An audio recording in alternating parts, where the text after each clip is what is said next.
तिलक, जिसको लोकमान्य तिलक कहते हैं, ये कोई लोकमान्य नहीं है। तब भारत से वाल्मीकि समुदाय के लोगों ने अपने खून से बाबा साहब अंबेडकर जी को लंदन में टेलीग्राम लिखे और खून से बाबा साहब अंबेडकर जी के नाम से उन्होंने टेलीग्राम में लिखा कि बाबा साहब अंबेडकर हमारे प्रतिनिधि है, गांधी नहीं है।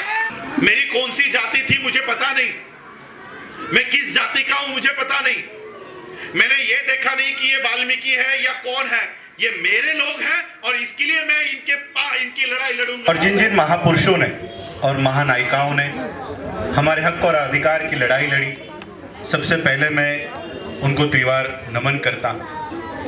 मंच पर उपस्थित वंदनीय बंते जी, मंच पर उपस्थित सभी मान्यवर, मेरे साथ आए हुए बुद्धिस्ट सोसाइटी ऑफ इंडिया भारतीय बौद्ध महासभा के विश्वस्त ट्रस्टी शरद एटम जी, राष्ट्रीय कोषाध्यक्ष शशिकांत यादव जी, और आप यहाँ पर सभी मेरे भाई बहन माताओं को राजरत्न अंबेडकर का जय भीम। मैं आयोजकों का तहे दिल से शुक्रिया अदा करता हूं। आयोजकों के नाम इंद्रराम महाराज जी, संचालक पवन कुमार वाल्मीकि जी, सुरेंद्र सिंह चंदेल जी, अमन, मनोज चंदेल जी, राहुल जी, संदीप सूद जी, राहुल, तुषार, कुणाल, संजय और आकाश जी। और दिल्ली में, उत्तर प्रदेश में, यहाँ तक हाथरस तक हमारे साथ जिन्होंने डटकर हमारे साथ खड़े हुए, ऐसे हमारे ललित जी, उनके परिवार के सभी सदस्यगण। बंते जी ने कहा कि अभी बौद्ध धर्म दीक्षा की जो आखिरी फेज होता है वो होता है 22 प्रतिज्ञा। लेकिन ये 22 प्रतिज्ञा मैं ऐसे ही नहीं देता। जब तक आप लोगों को ये बात पता ना चले कि उस 22 प्रतिज्ञा का मतलब क्या है, उसका महत्व क्या है, तब तक वो प्रतिज्ञा नहीं होगी। डॉक्टर बाबा साहब अंबेडकर जी ने बौद्ध धर्म को ही क्यों स्वीकारा?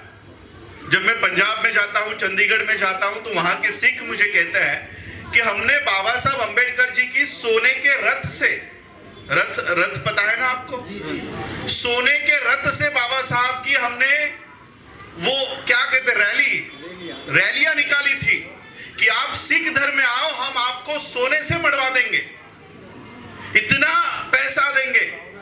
लेकिन बाबा साहब ने सिख धर्म नहीं स्वीकारा।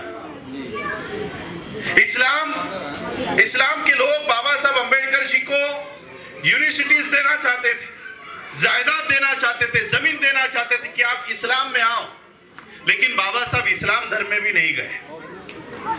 बाबा साहब अंबेडकर जी ने ऐसे धम्म को चुना जो इस मिट्टी का था और जो भेदभाव नहीं करता था, जो स्त्री पुरुष, ऊंच नीच, ये ब्राह्मण, ये क्षत्रिय, ये शूद्र, इसको 2500 सालों पहले जिन्होंने चैलेंज किया, ऐसे बौद्ध धर्म को, जो बौद्ध धर्म भारत से मिट चुका था, जिसके अवशेष तक नहीं थे, ऐसे धर्म को बाबा साहब ने चुना। क्यों? क्योंकि बाबा साहब नहीं चाहते थे कि अगर मैं ऐसा कोई धर्म चुनूं जहां पर मेरे लोगों को फिर से उसी तरह का व्यवहार उनके साथ किया जाए। सिख धर्म में जाने के बाद आज हमारे कई सारे पंजाब के साथी सिख धर्म में गए, क्या हुआ उनके साथ? आज उनको रविदासिया धर्म, एक अलग से धर्म स्थापन करने की जरूरत पड़ती है, क्योंकि सिखों ने उनको अपनाया नहीं। हमारे लोग इस्लाम में चले गए, इस्लाम ने उनको अपनाया नहीं, उनकी जाति उनके साथ रखी, उनके मस्जिद अलग रखे। इसलिए बाबा साहब नहीं चाहते थे कि मेरे पीछे, मेरा जो समाज मेरे पीछे पीछे आए, ये लोग उनके साथ ऐसा ही व्यवहार करे। इसलिए बाबा साहब ने ऐसा धम्म चुना जो आप लोगों को समानता के आधार पर, इंसान होने के आधार पर आपको मानता है। देखो, मैं वाल्मीकि महाराज जी का आप तस्वीर देख रहे हो। आप लोग इतने सालों से हम लोग हम लोग भक्त नहीं हैं, हम लोग अनुयायी, हम लोग बाबा साहब अंबेडकर जी के अनुयायी कहते हैं। हाँ, आप सभी लोग महर्षि वाल्मीकि जी के अनुयायी हो। अनुयायी का मतलब क्या होता है? अनुयायी का मतलब होता है जो अनुकरण करता है। अनुकरण मतलब जो इन्होंने किया है वही हम करेंगे। अब फोटो में महर्षि वाल्मीकि जी के हाथ में क्या है? कलम है। तो हमको महर्षि वाल्मीकि जी का अनुकरण करना चाहिए था, लेकिन इस व्यवस्था ने हमारे हाथों में कलम आने दी। इस व्यवस्था ने हमारे हाथों से कलम छीन ली और हमारे हाथों में झाड़ू दे दिया। ये व्यवस्था है, ये व्यवस्था हम लोगों को कभी आगे आने नहीं देगी। और इसलिए मैं आप लोगों को बाबा साहब अंबेडकर जी ने बौद्ध धम्म ही क्यों चुना, ये पहले मैं आप लोगों को समझाना चाहता हूं। क्यों बाबा साहब ने बौद्ध धम्म को ही चुना? 1917 से बाबा साहब अंबेडकर जी के सामाजिक जीवन की शुरुआत होती है। 1917 से बाबा साहब ने एक एक मिनट जो लगाया है वो पूरा का पूरा आप लोगों के लिए लगाया। अपने परिवार तक के बाबा साहब ने ख्याल नहीं किया। 4 बच्चे मर गए बाबा साहब के, 4 बच्चे। तब बाबा साहब अपने बच्चों को बचाने के लिए काम नहीं कर रहे थे। आपके बच्चे जिंदा रहे इसलिए बाबा साहब दिन रात बाबा साहब इस समाज में काम कर रहे थे। 1917 में जब बाबा साहब अपनी पढ़ाई करके भारत में आए, उस समय भारत में वोट देने के अधिकारों का निर्णय हो रहा था। साउथ ब्यूरो कमेटी भारत में आई हुई थी। साउथ ब्यूरो कमेटी भारत में आई हुई थी और वो मुआयना कर रही थी कि इस देश में किन किन लोगों को वोट देने का अधिकार देना है। जब इस देश में साउथ ब्यूरो कमेटी आई ब्रिटिशरों के काल में, गांधी जी ने इस साउथ ब्यूरो कमेटी को बयान दिया और कहा कि ठीक है, आप इस देश में आए हो, आप इस देश के लोगों को वोट का अधिकार देना चाहते हो, ठीक है, दे दो। लेकिन किनको दोगे? गांधी जी ने कहा कि इस देश में वोट देने का अधिकार सिर्फ 3 वर्गों को मिलना चाहिए। अंग्रेजों ने पूछा कौन से 3 वर्ग? गांधी जी ने कहा कि इस देश में जो पढ़ा लिखा वर्ग है और जो 8वीं पास होने का प्रूफ दिखा सकता है, सबूत दिखा सकता है, वही इस देश में वोट दे सकता है। दूसरा वर्ग जो इस देश में टैक्स भरता है, property tax, income tax, tax पता है ना आप सभी लोगों को, जो टैक्स भरता है वही इस देश में वोट देगा। और तीसरा वर्ग जो इस देश के राजा महाराजा है, वही लोग इस देश में वोट दे सकता है। अब मुझे बताओ, 2500 सालों से इस देश में पढ़ाई लिखाई करने का अधिकार किसको था? कौन पढ़ाई लिखाई कर सकता था? जवाब दीजिए आप लोग। बताइए मुझे, कौन पढ़ाई लिखाई करने का अधिकार किसको था? क्या आप लोगों को पढ़ाई लिखाई करने का अधिकार था? नहीं था। तो पढ़ाई लिखाई करने का अधिकार किसको था? ब्राह्मणों को। टैक्स कौन भरता है? जो पैसे कमाता है। जो पैसे ही नहीं कमाता, क्या वो टैक्स भरेगा? तो पैसे कौन कमाया करता था? वैश्य। और राजा महाराजा कौन हुआ करते थे? क्षत्रिय। तो गांधी जी का कहना था कि इस देश में वोट देने का अधिकार केवल ब्राह्मण, क्षत्रिय और वैश्य, इन तीनों को ही होगा। शूद्रों को वोट देने का अधिकार नहीं होगा। और शूद्र कौन है? हम सभी लोग। बाबा साहब को इस बात का पता चला। बाबा साहब अंबेडकर जी ने उस साउथ ब्यूरो कमेटी को पकड़ा और कहा कि गांधी जी के अनुसार अगर आप इस देश में वोट देने का अधिकार दोगे तो हमको तो वोट देने का अधिकार ही नहीं मिलेगा। हमारे पास ना तो 8वीं पास होने का कोई सबूत है, ना तो टैक्स भरी हुई कोई रिसीट है। हमारे पास तो, हमारे लोगों के पास तो ये सारा नहीं है। तो अंग्रेजों ने बाबा साहब से पूछा, तो फिर आप लोगों को वोट देने का अधिकार अगर हमको देना है तो हमको क्या करना होगा? बाबा साहब ने कहा कि एक तो हम आपको टैक्स भरी हुई रिसीट नहीं दिखा सकते, 8वीं पास होने का कोई सबूत नहीं दिखा सकते, लेकिन एक चीज है जो हम आपको साबित करके दे सकते हैं। अंग्रेजों ने पूछा वो कौन सी? बाबा साहब ने कहा हम इस देश में पैदा हुए, हर साल हमारी उम्र बढ़ती है और इसलिए अगर आपको इस देश में वोट देने का अधिकार देना है तो आप हमारे उम्र के आधार पर दीजिए। अंग्रेजों को बाबा साहब की इस बात को एक्सेप्ट करना पड़ा और फिर अंग्रेजों ने जो कानून बनाया, गवर्नमेंट ऑफ इंडिया एक्ट, उसमें उन्होंने एक कानून बनाया कि इस देश में 21 साल का होने पर सभी लोगों को, चाहे वो स्त्री हो, पुरुष हो, अमीर हो, गरीब हो, ब्राह्मण हो, शूद्र हो, कोई भी हो, 21 साल का होने पर उसको वोट देने का अधिकार मिलेगा। डॉक्टर बाबा साहब अंबेडकर जी की वजह से आज हम सभी लोगों को वोट देने का अधिकार इस देश में मिला। ये वोट देने का अधिकार मिलने के बाद तिलक का नाम सुना है आप लोगों ने? बाल गंगाधर तिलक, जिसको लोकमान्य तिलक कहते हैं। ये कोई लोकमान्य नहीं है। क्या आप लोगों ने मान्यता दी है इसको? फिर भी इसको लोकमान्य बोलते हैं।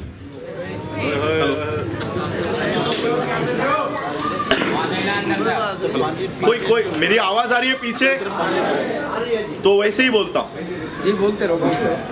देखो, हेलो,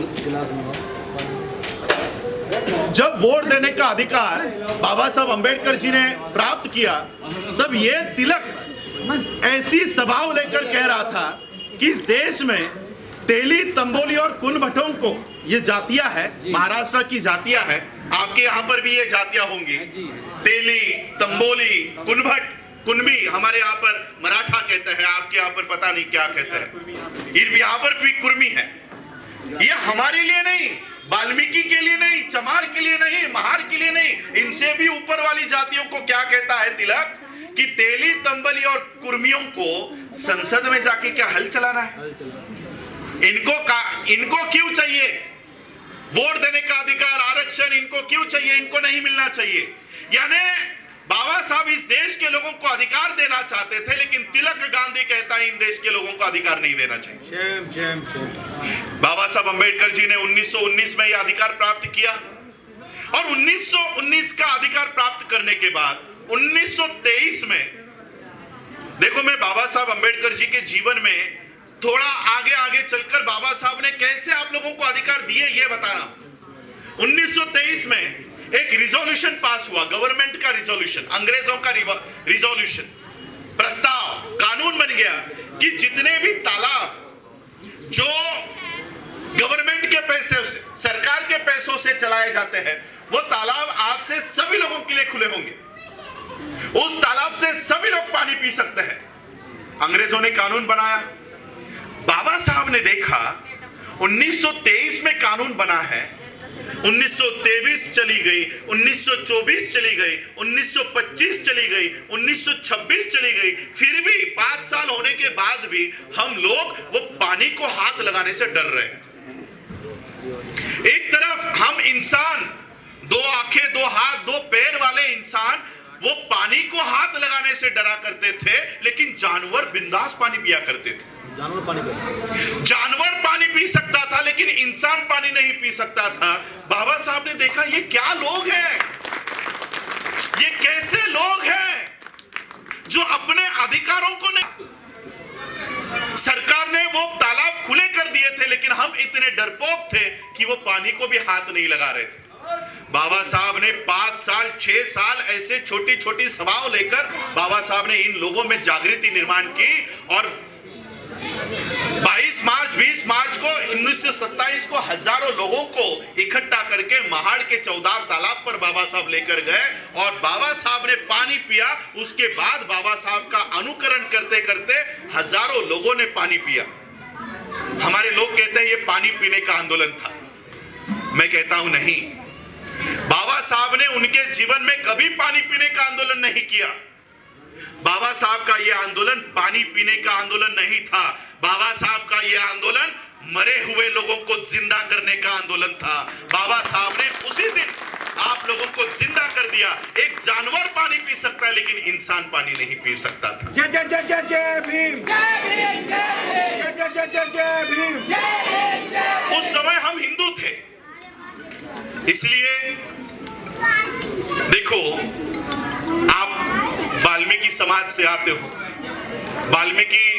महर्षि वाल्मीकि जी ने रामायण भी लिखी है, यानी आपकी रामायण चलती है, लेकिन आप राम के मंदिर में नहीं चलते। इसलिए बाबा साहब अंबेडकर जी ने 1930 में एक आंदोलन किया कि हम हिंदू हैं और हम लोगों को भी मंदिर में जाने का अधिकार है। तो हम मंदिर में जाएंगे। कालाराम मंदिर के प्रवेश का बाबा साहब अंबेडकर जी ने आंदोलन किया, सभी लोगों को इकट्ठा किया कि हम कालाराम मंदिर में जाएंगे, राम मंदिर में जाकर हमारा भी राम है, हम भी राम को देखेंगे, हमारा भी अधिकार है कि हमको भी मंदिर में लेना चाहिए। इसलिए हजारों लोगों को बाबा साहब ने इकट्ठा किया कि आज राम मंदिर में जाएंगे। जैसे ही हम राम मंदिर के दरवाजे पर पहुंचे, अंदर से दरवाजे बंद कर लिए गए और अंदर से पथराव शुरू हो गया और बाबा साहब अंबेडकर जी के माथे पर आकर एक पत्थर लगा और वहीं पर बाबा साहब अंबेडकर जी ने कहा कि देखो, आप हमको हिंदू कहते हो, हम भी हिंदू, आप भी हिंदू, तो आप हमको मंदिर में आने से क्यों रोक रहे हो? बाबा साहब ने इकट्ठा हुए सभी लोगों को कहा कि अगर हम हिंदू होते तो ये हमको मंदिर में आने से रोकते नहीं। या तो ये हिंदू नहीं है या तो हम हिंदू नहीं है। और बाबा साहब अंबेडकर जी ने तभी घोषणा की 1935 में बाबा साहब अंबेडकर जी ने सभी लोगों को यह समझा दिया कि हम जो लड़ाई लड़ रहे हैं वो लड़ाई जब तक हिंदू धर्म में है हम लोग वो नहीं लड़ सकते। बाबा साहब अंबेडकर जी ने 1935 में घोषणा कर दी कि मैं हिंदू जन्मा ये मेरे हाथ में नहीं था, ये मेरे बस में नहीं था कि मैं हिंदू घर में जन्मा, लेकिन मैं हिंदू मरूंगा नहीं, मैं हिंदू मरूंगा नहीं। 1930 के आंदोलन के बाद बाबा साहब अंबेडकर जी को राउंड टेबल कॉन्फ्रेंस के लिए न्योता आया, गोलमेज परिषद के लिए बाबा साहब को बुलावा आया और बाबा साहब अंबेडकर जी ने अपने हक और अधिकार की लड़ाई वहां पर लंदन में रखी। हमारी क्या मांग है, हमारे क्या अधिकार होने चाहिए? आप एक तरफ देश की आजादी की लड़ाई लड़ रहे हो, लेकिन उस आजादी में हमारी अवस्था क्या होगी ये भी हमको बताओ। एक तरफ आप कहते हो कि हम अंग्रेजों के गुलाम हैं, तो हम तो गुलामों के भी गुलाम हैं। जब आजादी मिलेगी तो आप तो आजाद हो जाओगे, हमारा उस आजादी में क्या होगा हमें बताओ। और इसलिए बाबा साहब अंबेडकर जी ने पूरी संकल्पना रखी कि आजादी में हम लोगों के क्या क्या अधिकार होने चाहिए।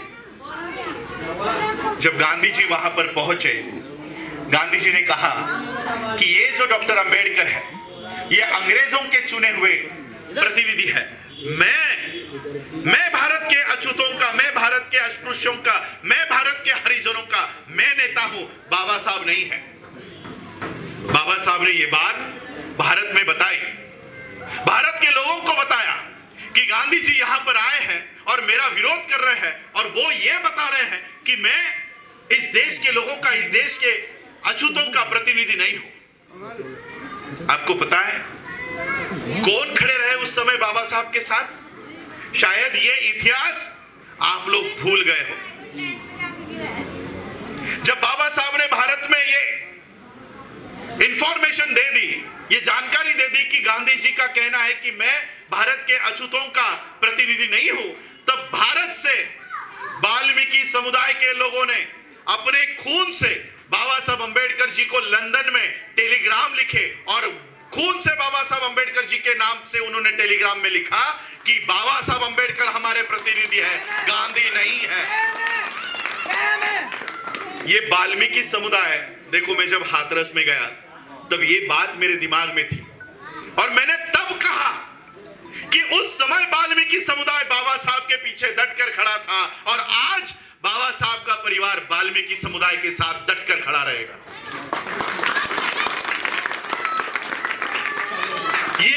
ये इतिहास है हम लोगों का।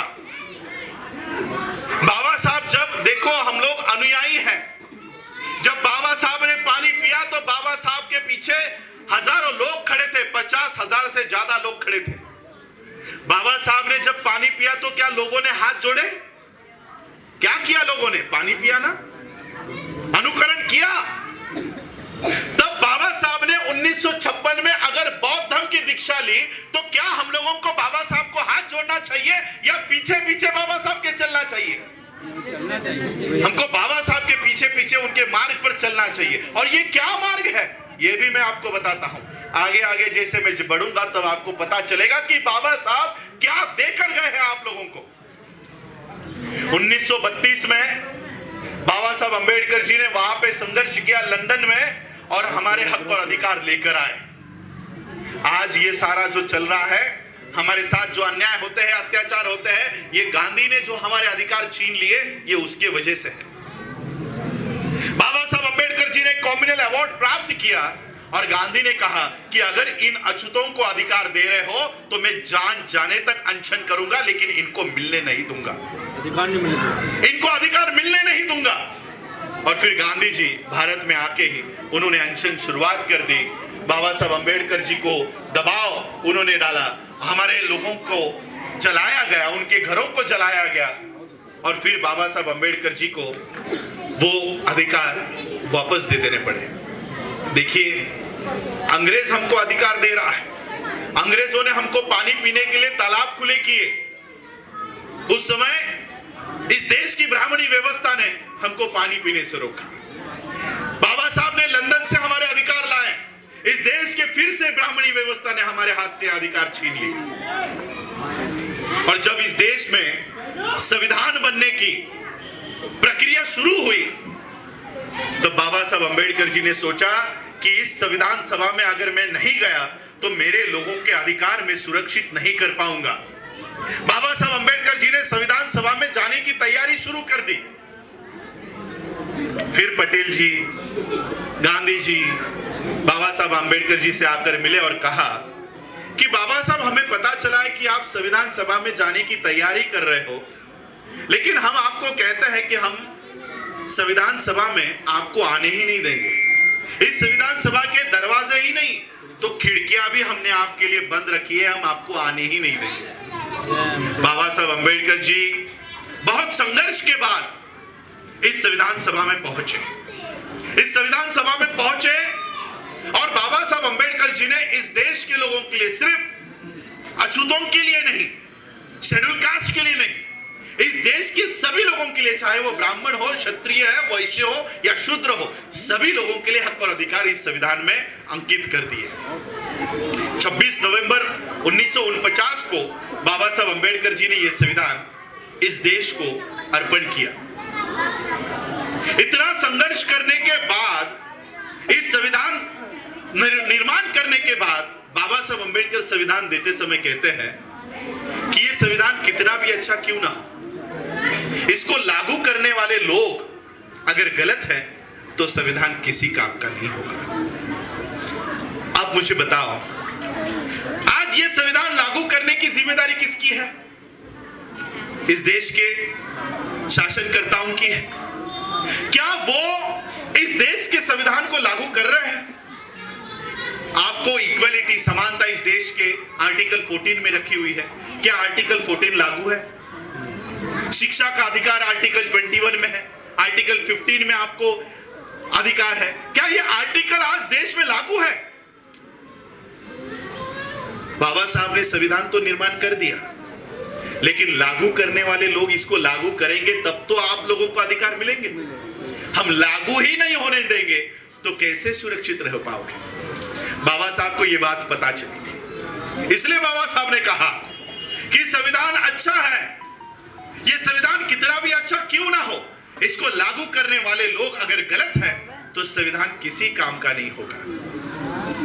बाबा साहब को पता चला और इसलिए बाबा साहब चाहते थे कि मेरे जाने के बाद मेरे लोगों के ऊपर अगर कोई अन्याय करता है, अत्याचार करता है, तो इन लोगों की आवाज अगर भारत में कोई नहीं उठाता तो विदेशों में कोई उठाने वाला होगा। और इसलिए बाबा साहब अंबेडकर जी ने बौद्ध धर्म की दीक्षा लेकर एक ही रात में इस देश के लोगों की, आप लोग कहते हो रिलेशन, रिश्ता, एक ही रात में बाबा साहब अंबेडकर जी ने आप लोगों का रिश्ता 125 देशों से जोड़ दिया। 125 देशों से। अगर इस देश की व्यवस्था आपका आवाज नहीं उठाती, बाहर जाओ, ये सारे बौद्ध राष्ट्र तुम्हारे पीछे खड़े हो जाएंगे। अगर इस देश का संविधान अगर तुमको अधिकार नहीं दे पाया तो ये बुद्ध तुम्हारे पीछे डटकर खड़े हो जाएंगे, ये तुमको अधिकार देंगे, क्योंकि इस देश के बाहर आधा विश्व ये बौद्ध है, आधा विश्व बौद्ध है। आपने देखा होगा इस देश के प्रधानमंत्री मोदी जी जब बाहर जाते हैं यूनाइटेड नेशन में जब जाते हैं तब क्या भाषण करते हैं पता है? मैं भारत से आया और भारत बौद्ध राष्ट्र है। वहां जाके कहते हैं क्यों? क्योंकि उनको पता है कि इन 200-250 देशों के सामने अगर मैं यह कह दूं कि मैं हिंदू राष्ट्र से आया हूं तो 1 रुपया भी नहीं मिलेगा। इसलिए इस देश के प्रधानमंत्री को पता है कि यह देश क्या है। यूनाइटेड नेशन में भाषण करते हैं, एक तरफ भारत को बौद्ध राष्ट्र बाहर बताते हो और भारत में हिंदू राष्ट्र हिंदू राष्ट्र हिंदू राष्ट्र की संकल्पना करते हो। और इसलिए आज हम लोगों को पता होना चाहिए कि बाबा साहब अंबेडकर हम लोगों को कितना बड़ा प्लेटफॉर्म देकर गए। आज देखो हम लोग बौद्ध, आपने कभी सुना है पूरे भारत में कि इस बौद्ध का घर जलाया गया, इस बौद्ध के बेटी पर बलात्कार हुआ, इस बौद्ध के लड़के को मारा गया? एक न्यूज अगर ऐसी चल जाए ना पूरे भारत में कि बौद्धों के ऊपर अत्याचार हो गया है, एक न्यूज, क्या न्यूज छापते हैं ये? देखो दरअसल ये आज का वो मुद्दा नहीं है। जब सवर्णों के साथ कोई अत्याचार होता है तब उसका नाम भी ये लोग बताते नहीं है।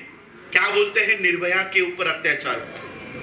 और जब हमारे ऊपर अत्याचार होता है तो हमारी जाति पहले बता देते हैं, पहले जाति बता देते हैं। क्यों? क्योंकि देश के लोग इनके पीछे खड़े ना, देश के लोग पीछे खड़े ना हो। अब वाल्मीकि समाज पे अत्याचार हो गया, सिर्फ वाल्मीकि आगे आ रहा है। कहां गए बाकी के सारे लोग? कहां गया विश्व हिंदू परिषद? कहां गया बजरंग दल? कहां गए ये सारे संगठन? क्यों?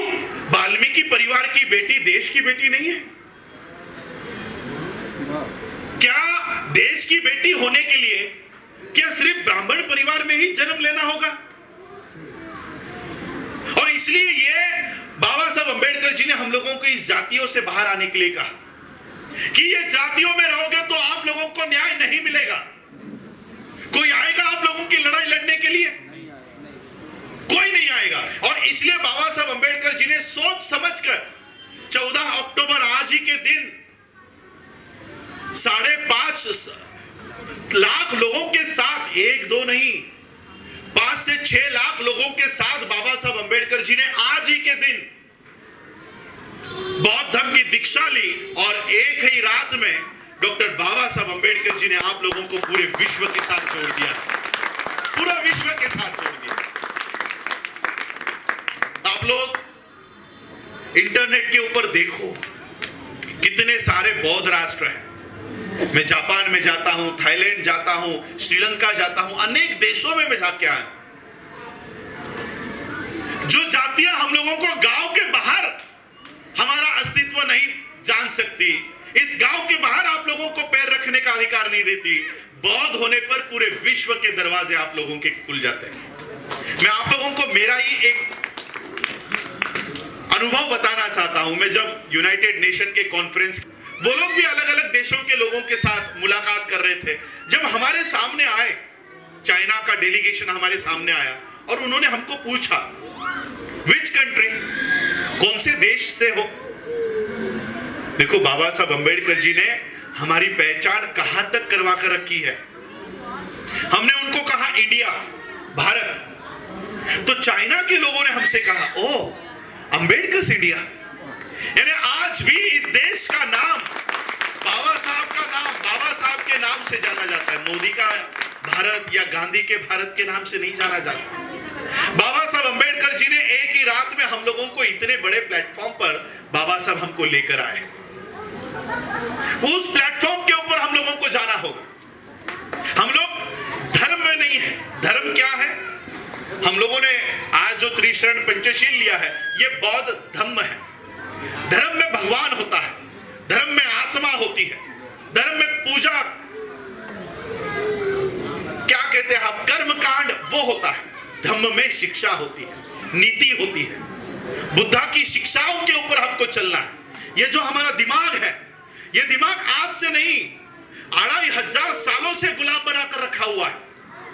2500 सालों से, आज से नहीं किया हुआ है। और ज्यादा आप लोग महिलाओं का दिमाग गुलाम बनाकर रखा हुआ है। इस देश में आप सिंधु संस्कृति को देखो, उस सिंधु संस्कृति में महिला इस देश का राज चलाया करती थी। आज उस देश की महिलाओं की हालत क्या है? आज उस देश की महिलाओं की हालत देख लो, घूंघट में रहना पड़ता है। ये प्रथा डाल दी है। राजा महाराजा जब बुद्धा के सामने आया करते थे तो अपना मुकुट सामने रखकर उनकी बातें सुना करते थे, उनके उपदेश सुना करते थे। लेकिन आज उसी भारत में ऐसे हमारी हालत कर दी। आप जो लोग हो, अलग अलग जातियों में हम लोगों को बांट दिया। ये जातियां किन में होती है पता है आपको? ये सिस्टम, जातियों की सिस्टम किसकी है? ये जानवरों की सिस्टम है जो इंसानों में लागू कर दी गई है। आप लोग गाय पालते हैं, गायों में अलग अलग जातियां होती हैं। ये जाफराबादी गाय, ये अलग अलग गाय, भैंस, अलग अलग, ये जातियों के अलग अलग जातियों की गाय होती है, भैंस होती है, अलग अलग जातियों के कुत्ते होते हैं, अलग अलग जातियों की बिल्लियां होती है। अब लेते हो ना, लैब्राडोर लेते हो, बुलडॉग लेते हो, ये कुत्तों में जातियां होती है। ये कुत्तों की सिस्टम इंसानों में लगा दी है। कुत्तों की सिस्टम, जानवरों की सिस्टम। अब मुझे बताओ, अगर मैं 2500 सालों पहले की जातियां देखो, आज मेरी कोई जात नहीं है, मैं बौद्ध हूं। मेरी कौन सी जाति थी मुझे पता नहीं, मैं किस जाति का हूं मुझे पता नहीं। मैंने ये देखा नहीं कि ये वाल्मीकि है या कौन है, ये मेरे लोग हैं और इसके लिए मैं इनकी लड़ाई लड़ूंगा। ये भावना हम लोगों में होनी चाहिए। जय भीम, जय भीम, जय भीम, जय भीम। और ये भावना सभी में होनी चाहिए, सिर्फ वाल्मीकियों में नहीं, ये ब्राह्मणों में भी होनी चाहिए। आज आपके बस्ती में अगर कोई ब्राह्मण रहता है तो आपको ये नहीं देखना है कि ये ब्राह्मण है, ये इंसान है। अगर उसके ऊपर भी कोई अत्याचार होता है तो वाल्मीकि को उसके लिए भी खड़ा होना चाहिए। इसलिए नहीं कि वो ब्राह्मण है, इसलिए क्योंकि वो इंसान है। अगर कोई ठाकुरों पे अत्याचार करता है तब भी हमको लड़ना है, क्योंकि हमको ये जातियों की दीवार जो 2500 सालों से इस देश में लागू कर दी है, वो हमको गिराए बिना हम ऊपर नहीं उठ सकते। आज देखो, हम लोग ब्राह्मणों की भी लड़ाई लड़ते हैं। आप लोगों को पता होगा, यहाँ के एक ऑफिसर थे, गुजरात के बड़े ऑफिसर थे, आईपीएस ऑफिसर। उन्होंने गोधरा हत्याकांड में उनका हलफनामा दायर किया, ब्राह्मण है, अब 6 महीने से 1-2 साल से जेल में। उनकी भी लड़ाई हम लड़ रहे हैं। तो हम किसी की जाति देखकर, किसी का धर्म देखकर आगे नहीं आते, और इसलिए हम लोगों को जाति धर्म इससे बाहर आकर देखना है। ये भगवान हम लोगों के हाथों में क्यों दे दिए? क्यों दिए भगवान हम लोगों के हाथों में? ये साइंस है, विज्ञान है। क्या विज्ञान है पता है? देखो, हम लोग यहाँ पर बुद्धा की प्रतिमा, मैंने प्रतिमा एक परिवार के लिए लाई है। बुद्धा इन धम्मा लाया है। बुद्धा इन प्रतिमा में नहीं है, मैं आप लोगों को ये सिर्फ एक प्रतीक के तौर पर दे रहा हूं। फोटो के पीछे, मूर्तियों के पीछे मत भागो। ना तो ये फोटो आपकी कोई मन्नत पूरी करने वाला है, ना तो ये आप लोगों को कोई फोटो सुख देने वाला है। आप लोगों को अगर कोई सुख देगा तो यहां बुद्धा को ढूंढो, इसमें बुद्धा मिलेंगे आपको। ये जो बाबा साहब अंबेडकर जी ने बुद्धा के बारे में, उनके जीवन के बारे में, उनकी शिक्षाओं के बारे में, उनकी नीतियों के बारे में ये किताब जो बाबा साहब ने लिखी है, इसमें सही वाले बुद्धा है, ये फोटो में नहीं है। इसमें पढ़ो, पता चलेगा क्या साइंस है, कैसे आप लोगों को गुलाम बनाया, आप लोगों के दिमागों को गुलाम बनाया है। क्या साइंस है पता है? हमारा दिमाग गुलाम बनाने के लिए एक साइंस कहता है कि अगर आप लोगों को एक पत्थर दे दिया जाए और आपको कहा जाए कि अगर आपके ऊपर कोई भी संकट आएगा तो इस पत्थर को पूजो, ये आपके सारे दुख दूर कर देगा, उसी दिन आपका दिमाग काम करना बंद कर देता है। जिस दिन आप पत्थर के ऊपर विश्वास कर करना शुरू कर देते हो, उसी दिन आपका दिमाग काम करना बंद कर देता है। और बुद्धा ने यही कहा है कि अपने दिमाग को जलाओ, अपने दिमाग को इस्तेमाल करो, बाबा बुद्धा के अष्टांगिक मार्ग की पढ़ाई करो। सम्यक दृष्टि का मतलब क्या है कि जो चीजें हो रही है उसको क्यों हो रही है, इस एंगल से उसको सोचो। और यही बाबा साहब अंबेडकर जी ने, देखो हमारी बाबा साहब अंबेडकर जी ने हम लोगों को बहुत अच्छी सिस्टम बाबा साहब अंबेडकर जी ने बुद्धा के माध्यम से हमको दी है। मैं एक छोटी सी कहानी, काल्पनिक कहानी, बाबा साहब ने बुद्धा का यह मार्ग देने के बावजूद भी हम क्यों आगे नहीं आ रहे, एक छोटी सी कहानी बताता। एक गोबर पता है आप सभी लोगों को, वो गोबर के ऊपर कुछ मक्खियां वहां पर बैठी हुई थी। उन मक्खियों का काम था कि वही गोबर खाना है और उसी के ऊपर सोना है, बस उतना ही उनका जीवन था।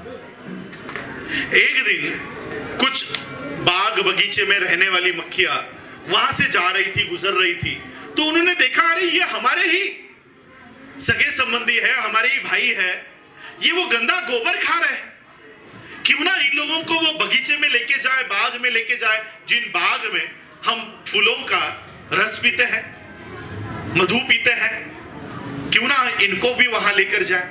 तो वो सारी मक्खियां नीचे उतरी और गोबर पे बैठी हुई मक्खियों को उन्होंने कहा अरे ये गोबर क्यों खा रही हो, हमारे साथ चलो, उस बगीचे में बहुत सारे फूल है, फल है, उसका रस पियो, उसका मधु पियो, ये गंदा गोबर क्यों खा रही हो। तो वो गोबर पे बैठी हुई मक्खियों ने कभी बाग के बारे में, बगीचे के बारे में सुना ही नहीं था, तो उन्होंने कहा नहीं, हम आपके साथ नहीं आएंगे, हम हमारे गोबर पर ही ठीक है। तो बाकी मक्खियों ने फिर कहा अरे वहां पर सही में बहुत अच्छा मधु है, फल है, फूल है, वहां चलो। मक्खियों ने कहा नहीं, हम हमारे गोबर पे ठीक है। कुछ मक्खियों को लगा अब ये इतना बोल रही है तो क्यों ना इनके साथ चलकर देखा जाए कि सही में ऐसी कोई बाग है या नहीं है।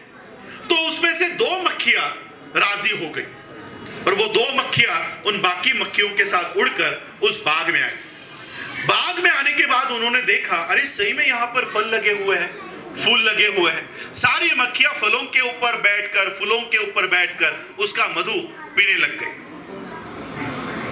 मधु पीने के बाद, रस पीने के बाद उनका पेट भर गया और फिर उनको अपने भाइयों की याद आ गई, अरे हमारे भाई बहन तो उस गोबर पे ही रह गए, चलो उनको भी लेकर आते हैं। इसलिए ये 2 मक्खियां उड़कर वापस गोबर पे आई और गोबर के मक्खियों को उन्होंने कहा अरे वहां पर सही में फल है, सही में फूल है, चलो वहां पर चलते हैं और ये गोबर आज से खाना छोड़ देते हैं। तो बाकी के मक्खियों ने कहा अरे ये दोनों जाकर आई है तो सही में वहां पर फल होंगे, फूल होंगे। लेकिन फिर भी उनके मन में संदेह था, शक था कि वहां पर जाने के बाद अगर फल नहीं मिले तो, फूल नहीं मिले तो हमको तो भूखा रहना पड़ेगा और हमारे गोबर पे किसी और ने कब्जा कर लिया तो बाकी के मक्खियों ने कहा नहीं, हम यहीं पर रहते हैं, हमें नहीं चाहिए। तो बाकी दोनों मक्खियों ने बहुत कोशिश करने के बाद उन्होंने कहा चलो देख कर आते हैं। तो सारी मक्खियां उड़कर उस बाग में आई। उस बाग में आने से पहले सारी मक्खियों ने आपस में चर्चा की और उन्होंने कहा कि ये 2 मक्खियां वहां पर जाकर आई है तो सही में वहां पर फल होंगे, फूल होंगे, लेकिन अगर हमको फल और फूल का रस नहीं मिला तो हमें भूखा रहना पड़ेगा। इसलिए एक काम करते हैं, थोड़ा थोड़ा गोबर साथ में लेकर ही चलते हैं। तो सारी मक्खियों ने थोड़ा थोड़ा गोबर अपने मुंह में भर लिया। सारा गोबर मुंह में भरने के बाद वो बगीचे में आई। बगीचे में आकर देखती है तो सभी और फल लगे हैं, फूल लगे हैं, और जैसे ही वो फलों पे बैठी, फूलों पर बैठी और वो रस पीना शुरू कर दिया, उन्हें गंदा स्वाद आना शुरू हो गया। ये कितना गंदा मद है, कितना गंदा स्वाद है, इससे अच्छा तो हमारा गोबर था।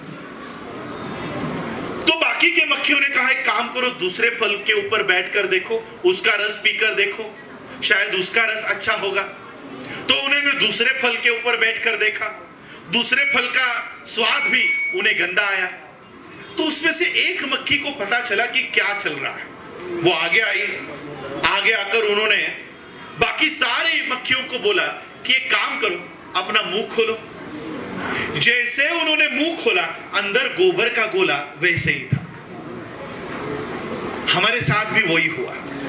बाबा साहब अंबेडकर जी ने हम लोगों को बौद्ध धर्म के इस बगीचे में लेकर आए, लेकिन बौद्ध धर्म के इस बगीचे में आते समय हमने क्या किया पता है? ब्राह्मणी धर्म का जो गोबर का गोला है ना, वो अपने मुंह में वैसे ही रखा हुआ है। और इसलिए बौद्ध धर्म का स्वाद हम तक नहीं आ रहा है। इसलिए इस बौद्ध धर्म का स्वाद आप लोगों को अगर लेना है, आपके बच्चों को अगर लेना है, तो पहले ये ब्राह्मणी धर्म का गोबर का गोला मुंह से फेंकना होगा। आज बाबा साहब अंबेडकर जी ने हम लोगों को बौद्ध धर्म के माध्यम से इतनी बड़ी व्यवस्था खड़ी करके दी है कि आज 125 देशों के लोग आप लोगों के साथ खड़े हैं। रहने दो, आप लोग बैठे। तो ये बाबा साहब अंबेडकर जी ने बौद्ध धर्म के माध्यम से, देखो आज यहां पर महिला बैठी हुई है। मैं आप महिलाओं को कहना चाहता हूं कि बाबा साहब अंबेडकर जी ने बौद्ध धर्म के माध्यम से आप लोगों के सपने तक बदल दिए हैं। बौद्ध धर्म अपनाने से पहले हम लोग जातियों में बटे हुए थे। हर एक जाति का, सिर्फ जात नहीं है, हर एक जाति को उनका काम दिया हुआ है कि ये जात यही काम करेगी। हर जाति का काम निर्धारित है। बौद्ध धर्म से पहले हम लोग जातियों में बैठे हुए थे। नाई नाम की एक जात होती है। नाई क्या कहते हो आप लोग नाई समाज को? नहीं, वो उनको और कोई नाम है आपके यहाँ पर? हमारे यहाँ पर नाई कहते हैं, आप भी नाई कहते हो। तो नाई समाज के लोग बाल काटने का काम करते हैं। चमार समाज के लोग जूता बनाने का काम करते हैं। अलग अलग जातियों को अलग अलग काम देकर रखा हुआ था। बाबा साहब अंबेडकर जी ने हमारे महिलाओं के सपने कैसे बदल दिए पता है? नाई समाज की औरत, स्त्री अगर गर्भवती होती 8 महीने की, 9 महीने की, तो उसे सपना क्या आता था पता है? पहले नाई समाज की औरत को सपना आता था कि सामने के पेड़ के नीचे आज एक नाई बैठता है जो 60-70 साल का हो गया है। मेरे पेट में आज बच्चा है, वो 20 साल का जब हो जाएगा तो ये 60 साल का जो पेड़ के नीचे बैठा हुआ नाई है, जो लोगों के बाल काटता है और वहां से पैसे कमाता है, ये बूढ़ा हो चुका होगा। और मेरा बच्चा जब बड़ा हो जाएगा तब ये सामने के पेड़ के नीचे बैठा हुआ नाई मरने को आया होगा और मेरा बच्चा उस पेड़ के नीचे जाकर बैठकर लोगों के बाल काटेगा। ये नाई समाज की औरत को सपना आता था।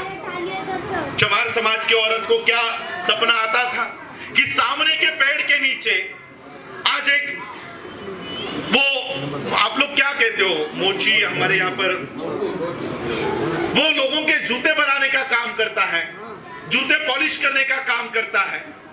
आज वो 60 साल का हो गया। जब मेरा बेटा बड़ा हो जाएगा तब वो उसकी जगह पर आ जाएगा और वो सारे पैसे मेरा बेटा कमाएगा। बाबा साहब अंबेडकर जी ने बौद्ध धर्म की दीक्षा ली। आज हमारे औरतों को क्या सपने आते पता है? आज हमारी औरतें नाई समाज से बाहर आ गई, चमार समाज से बाहर आ गई, कल आप लोग वाल्मीकि समाज से बाहर आ जाओगे और क्या सपने देखोगे पता है? हमारी औरत, हमारी स्त्री, हमारी माता अगर गर्भवती रही 8वें महीने में, 9वें महीने में उसको सपना आएगा सुप्रीम कोर्ट का जज आज 40 साल का हो गया है। मेरा बेटा जब 20 साल का हो जाएगा तब ये रिटायरमेंट को आएगा और जैसे ही ये रिटायर होगा मेरा बेटा जाकर उस सुप्रीम कोर्ट के कुर्सी पर जाकर बैठेगा। बाबा साहब ने इस जातियों से हमको बाहर निकाला और इतने बड़े सपने, हमारे ये जो सपने हमको आया करते थे वो सपने बदलकर इतने बड़े सपने हम लोगों को बाबा साहब की वजह से आज देखने मिल रहा है। और इसलिए हम लोगों को वो धम्म में आना है जिसमें कोई जाति नहीं है। कब तक लेकर चलोगे? आज एक कह देगा कि मैं ग्रेट चमार हूं, कल दूसरा खड़ा होकर कहेगा अच्छा तू ग्रेट है तो मैं भी कम ग्रेट नहीं हूं, मैं ग्रेट वाल्मीकि हूं, मैं ग्रेट जाटव हूं। तो कब आप लोग एक दूसरे में घुल मिलोगे? ये जातियों की दीवार कब तक खड़ी करोगे? उल्टी ये मजबूत होते जा रही है। जातियों की दीवार आपको गिरानी है। ग्रेट चमार, great Valmiki, great Jatav, great Mahar, ये क्या हो रहा है? हम बाबा साहब के विरोध में काम कर रहे हैं। एक दिन आप बौद्ध होकर दिखाओ, एक दिन इस देश में बौद्ध होकर देख लो, पूरा विश्व आप लोगों के पीछे खड़ा हो जाएगा, पूरा विश्व पीछे खड़ा हो जाएगा। इस देश का मीडिया आपका नहीं। आपने देखा हमारी बेटी के साथ हुआ तो इसने कह दिया कि वाल्मीकि समाज के साथ हुआ है। ये देश की व्यवस्था आप लोगों को बौद्ध होने से रोकती है। क्यों? क्योंकि उनको पता है अगर ये बौद्ध हो गए तो पूरे देश इनके पीछे खड़े हो जाएंगे। और इसलिए बाबा साहब अंबेडकर जी ने हम लोगों को 1956 में जाते जाते बाबा साहब अंबेडकर जी ने 14 अक्टूबर 1956 को बौद्ध धर्म की दीक्षा ली और 6 दिसंबर बाबा साहब अंबेडकर जी का महापरिनिर्वाण हो गया। 70 दिनों में बाबा साहब का महापरिनिर्वाण हो गया।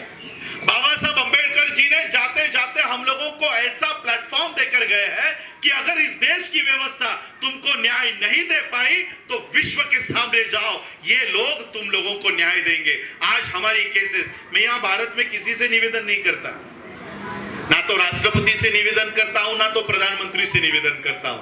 वाल्मीकि समाज के साथ जो भी हुआ, हमने एक मैसेज पास ऑन किया। आज वाल्मीकि समाज के लिए लंदन में धरने हो रहे हैं, यूके में धरने हो रहे हैं, यूएस में धरने हो रहे हैं, ऑस्ट्रेलिया में धरने हो रहे हैं और यूके में वहां के 3 मेंबर ऑफ पार्लियामेंट में साइन करके प्रस्ताव पारित किया है कि इस देश में वाल्मीकि समाज के ऊपर अन्याय हो रहा है। आप लोगों ने शायद एफिडेविट पढ़ा नहीं होगा, वो एफिडेविट मेरे पास भी है, सभी वकीलों के पास भी है। मीडिया क्या बता रहा है कि कुछ हुआ ही नहीं था, कुछ यही नहीं हुआ, कुछ हुआ नहीं, कुछ बलात्कार नहीं, ये तो कौन सा मर्डर का मामला है, ऑनर किलिंग का मामला है। लेकिन उत्तर प्रदेश सरकार ने उनका जवाब दिया और उनको ये कबूल करना पड़ा कि ये बलात्कार का मामला है, सामूहिक बलात्कार का मामला है। ये ताकत है आप लोगों की, भारत के बाहर जो आवाज उठी है ये उसकी ताकत है। अगर उन्होंने ये कहा होता कि बलात्कार ही नहीं हुआ है, पूरा विश्व आज आप लोगों के वहां पर यूनाइटेड नेशन में उन लोगों ने ये आवाज उठानी शुरू कर दी। वाल्मीकि सभा यूके की, यूएस की, ये सभी लोग आज आप लोगों के पीछे खड़े हैं। इस ताकत को पहचानो, इस ताकत को पहचानना है। यहाँ पर आवाज करने से कुछ नहीं होगा। पुलिस उनकी, कोर्ट उनका, कलेक्टर उनका, डीएम उनका, डॉक्टर उनके, वो करेंगे, वही रिपोर्ट देंगे, वही सब होगा। और इसलिए बाबा साहब अंबेडकर जी ने हम लोगों को पूरे विश्व में जो प्लेटफॉर्म दिया है उसका इस्तेमाल करना चाहिए। हमने यूनाइटेड नेशंस को कंप्लेंट दायर की, सुप्रीम कोर्ट में मेरी इसी मामले में पिटीशन, आज मेरे ख्याल से वो लिस्ट हो गई है। डीएम को, एसएसपी को, कलेक्टर को, सबको पार्टी बनाने की मेरी पिटीशन एक्सेप्ट हो गई है। 4 लोग वो लड़कों को फांसी तो हो गई, लेकिन ये जो प्रशासन लगा हुआ है उसको अगर शासन नहीं हुआ तो फिर हमारे साथ यही होता रहेगा। इसलिए हम लोगों को वो प्लेटफॉर्म के ऊपर भी बात करनी जरूरी है। और हम लोग सिर्फ धर्मांतरण का काम नहीं कर रहे कि वहां से बाहर आ जाओ, एक अच्छी व्यवस्था हम भारत में खड़ी करने की कोशिश कर रहे हैं।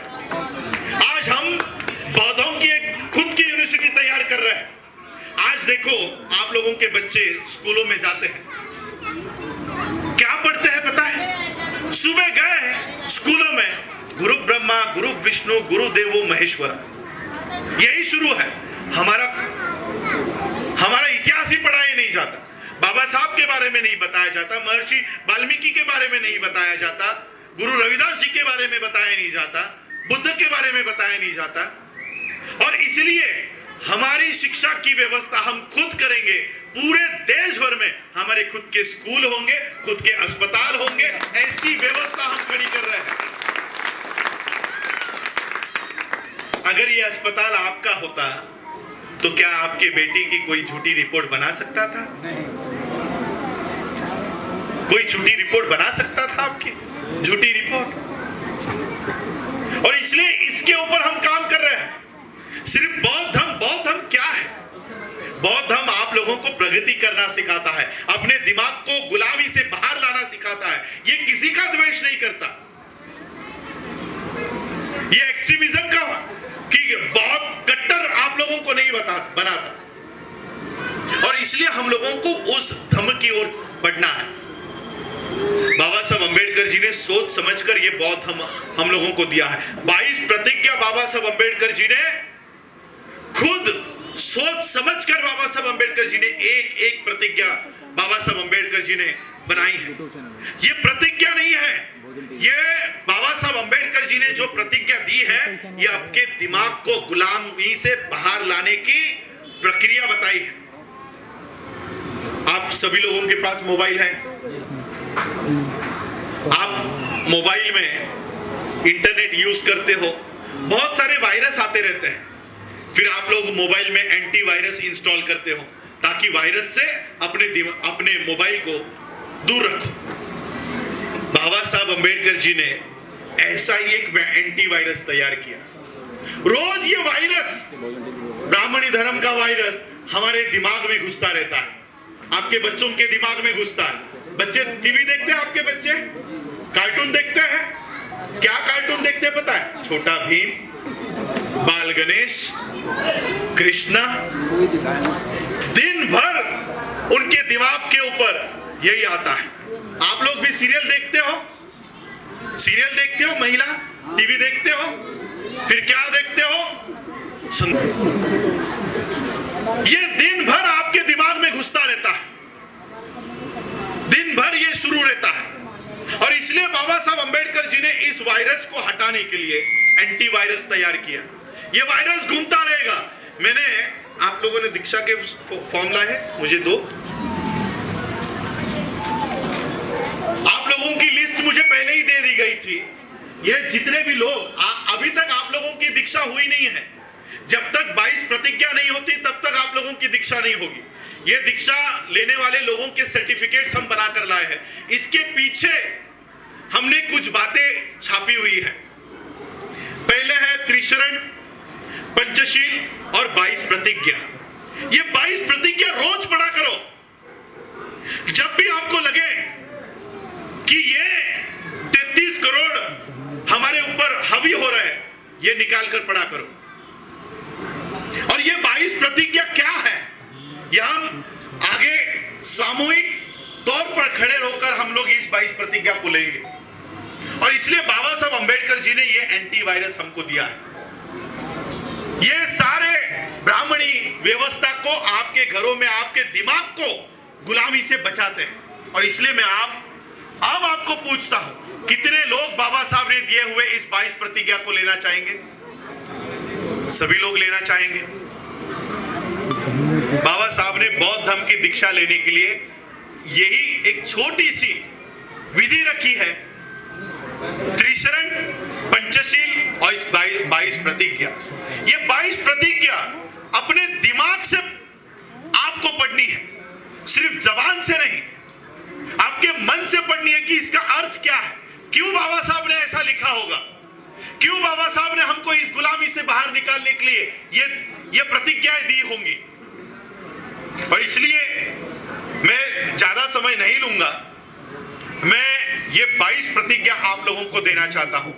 इसलिए मैं आप लोगों को आज का ये बौद्ध धर्म दीक्षा का समारोह पूरा करने के लिए मैं आप लोगों से विनती करूंगा कि इसका जो आखिरी भाग है 22 प्रतिज्ञा, ये अपनाने के लिए आप लोग अपने जगह पर खड़े रहे। और जिस तरह से आप प्रतिज्ञा लेते हैं, शपथ लेते हैं, जिस तरह से शपथ लेते हैं, ऐसे मुद्रा में, ऐसे अवस्था में आप सभी लोग खड़े हो जाए। और मैं ये जो प्रतिज्ञा बता रहा हूं उसके पीछे पीछे आपको ये दोहरानी है। हम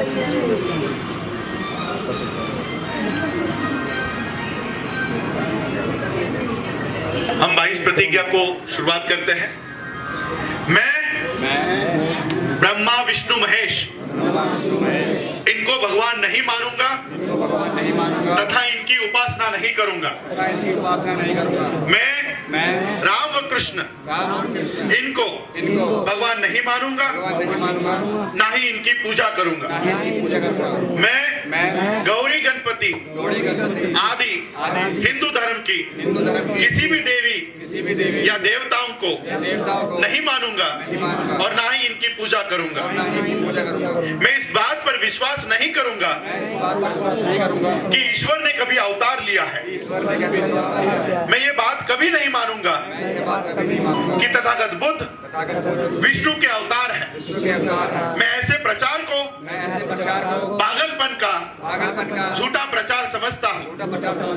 मैं कभी श्राद्ध नहीं करूंगा और न ही पिंडदान करूंगा। मैं बुद्ध धर्म के विरुद्ध कोई भी आचरण नहीं करूंगा। मैं कोई भी संस्कार ब्राह्मणों के हाथों से नहीं करूंगा। मैं इस सिद्धांत को मानूंगा कि सभी मनुष्य एक समान है। मैं समानता की स्थापना के लिए प्रयत्न करूंगा। मैं तथागत बुद्ध के अष्टांगिक मार्ग का पूरा पालन करूंगा। मैं बुद्ध द्वारा बताई गई 10 पारमिताओं का पूरा पालन करूंगा।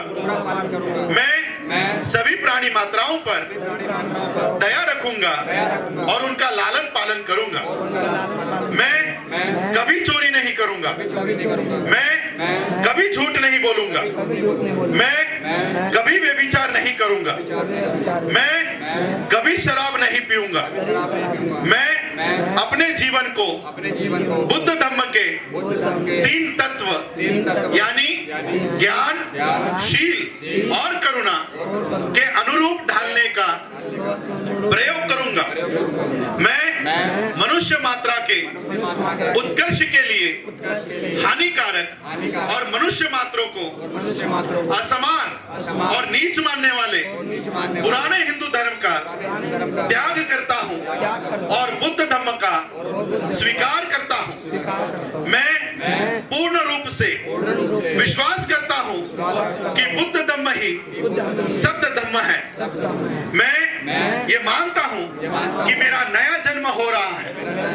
मैं ये पवित्र प्रतिज्ञा करता हूं कि आज से मैं बौद्ध धर्म के शिक्षाओं के अनुसार आचरण करूंगा।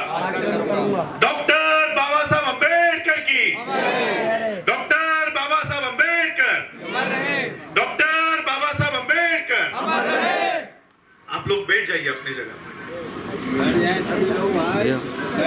आज आप लोगों की बौद्ध धर्म की दीक्षा यहाँ पर पूरी होती है और सबके सर्टिफिकेट्स यहाँ पर है। ये सर्टिफिकेट्स डॉक्टर बाबा साहब अम्बेडकर जी के संस्था द्वारा आप लोगों को दी जा रही है। ये संस्था वर्ल्ड फेलोशिप ऑफ बुद्धिस्ट से अटैच है। 125 देशों से ये संस्था अटैच है और मैं इस संस्था का राष्ट्रीय अध्यक्ष ही नहीं हूं। वर्ल्ड फेलोशिप ऑफ बुद्धिस्ट ये 125 देशों का संगठन है। हर 2 साल में ये एक बार मिलती है। 5 दिन का इनका कॉन्फ्रेंस होता है। 5 दिन का सम्मेलन होता है, अलग अलग देशों में होता है और मैं इन 125 देशों का सेक्रेटरी हूं। मैं सिर्फ बुद्धिस्ट सोसाइटी ऑफ इंडिया का, भारतीय बौद्ध महासभा का राष्ट्रीय अध्यक्ष होने के नाते नहीं, इस 125 देशों का, जहां पर देखो अब यहां पर हम लोगों को सादा डीएम मिलने को नहीं आएगा, कलेक्टर मिलने नहीं आएगा, लेकिन हम जब जापान जाते हैं, थाईलैंड जाते हैं, हमारे बाद मोदी का नंबर आता है। इतनी ताकत बाबा साहब अम्बेडकर जी हम लोगों को देकर गए। ये ताकत पहचानो। वियतनाम में पिछले साल जब हम थे तब भारत का उपराष्ट्रपति वेंकैया नायडू वहां पर बुलाया गया था। 10 मिनट का स्पीच वहां पर देकर उनको वहां से रवाना किया गया, लेकिन 5 दिन तक वो सारी परिषद हमारे सामने बैठी हुई थी। इतनी बड़ी ताकत है हमारी। आप लोग इंटरनेट पर वर्ल्ड फेलोशिप ऑफ बुद्धिस्ट के बारे में सर्च कर लो, आपको सारे देशों की सूची वहां पर मिल जाएगी। आज एक निवेदन अगर हम इनके सामने रखते हैं, सभी लोग आप लोगों के मदद के लिए आते हैं। आज हम हमारी यूनिवर्सिटी बना रहे हैं, एक रात में आप हमारी यूनिवर्सिटी तैयार हो जाएगी और पूरे विश्व के लोग आपके बच्चों का पालन पोषण करने के लिए अच्छी अच्छी यूनिवर्सिटीज आप लोगों को देकर जाएंगे। कल तक आपके बच्चे गुरु ब्रह्मा गुरु विष्णु के लिए खड़े किए जाते थे, आपके बच्चे लंदन अमेरिका में पढ़ेंगे। ऐसी व्यवस्था बाबा साहब हमको देकर गए हैं। इस व्यवस्था को अपनाओ, इस व्यवस्था के ऊपर हम लोगों को चलना होगा। और इसलिए हमने कहा कि देखो, महर्षि वाल्मीकि जी के हाथ में कलम है, इस कलम को हटाकर हमारे हाथ में झाड़ू दे दिया गया। अब हमारा आंदोलन चल रहा है पूरे देश भर में। वाल्मीकि समुदाय का आंदोलन क्या चल रहा है कि हम लोग इतने सालों से हमको कचरा उठाने के लिए मजबूर किया गया था, अब हम कचरा फेंकेंगे। डीएम कार्यालयों पे, कलेक्टर पे कचरा फेंकने का आंदोलन गुजरात में चल रहा है। अलग अलग राज्यों में कचरा फेंक रहे हैं। किसी को फर्क पड़ रहा है? किसी को फर्क नहीं पड़ेगा। इतने सालों से कचरा उठा रहे हो, इतने सालों से कचरा फेंक रहे हो। कचरा फेंकने से अच्छा जो धर्म आपको कचरा उठाने के लिए मजबूर करता है, उस धर्म को फेंक दो। जो लोग आपको कचरा उठाने के लिए मजबूर करते हैं, ऐसा असमानता के आधार पर जो धर्म है, उस धर्म को फेंक कर देखो। देखो आपकी अगली पीढ़ी, आज आप लोग घूंघट में, ये गुलामी है, ये गुलामी है। आप आज बौद्ध हो जाओगे, इसके परिणाम आपको 10 सालों में दिखने शुरू हो जाएंगे। 10 सालों में आपकी लड़कियां हवाई जहाज उड़ाती हुई दिखाई देंगी।